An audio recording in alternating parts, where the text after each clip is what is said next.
Whether you've got low water pressure like this, or maybe it's too high, you might not think you can do anything about it. But in this video, I'm going to help you solve your water pressure problems for good. And this video is for anyone that's on city or town water. If you're on a well, I've got a separate video for that linked in the upper right-hand corner. The very first step to solving your pressure problem is to know exactly what pressure you've got. Now here we're looking at a spray that's 25 psi. Now that would be considered really low. And when we compare it to a 40 psi, they look exactly the same. You can't judge it with your eye. You've got to invest $10 and buy one of these gauges. So you don't have to get this one, but you do want to get a gauge that's accurate so you'll know what your pressure is when you're starting off. Now using this is really easy. It just threads right on one of your garden faucets, turn the water on, and we want to see the number that's on the end of the black arrow, and here we're reading just about 50 psi. Now average water pressure is between 30 and 70 psi. And 30 psi or less is definitely considered pretty low, and it's something you want to consider boosting.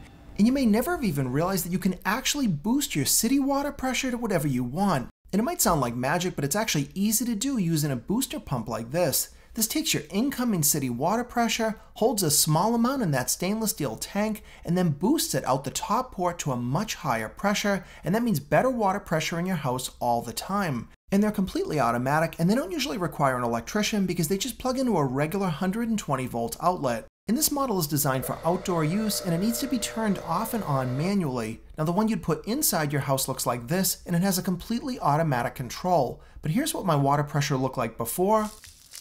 And with the pump on, you can see a huge difference in the amount of pressure. These pumps can cost anywhere from $250 to $800, and they're surprisingly easy to install. And you can see when the pump kicks on, there's a huge difference. Here's before.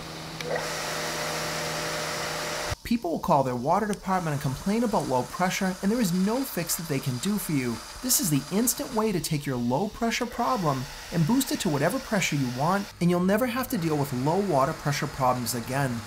But then many people have the opposite problem. Their water pressure from their city or town is way too high, and if you don't reduce it, you could cause damage, leaks, or other types of problems. You can fix that using what's called a pressure regulator. Now some people get scared of these because they think they're going to reduce their flow and mess up their water in their house, but these will ensure that your water pressure remains constant all the time, and these regulators don't require any electricity, and you can adjust them to exactly what you want.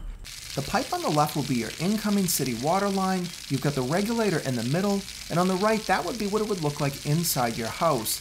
Now as I adjust this screw, I'm actually controlling the amount of pressure that the valve will regulate. And you'll notice even as I adjust it, you can hardly see any difference at all, and that's why again you need one of those pressure gauges so that you can set it properly. And I've also put in this small shower head to give you a better visual as to what this valve is actually doing. Once I turn on the flow of water, you can see the gauge is reading about 50 psi. And when I turn in the small shower head, you're going to see the pressure drop dramatically, but the gauge is no longer accurate while any water is flowing through the system. Now you can make adjustments with your shower head on and the gauge attached, but you won't get an accurate reading until you stop all the flow of water. And now you can see that I've reduced the pressure down to about 40 psi.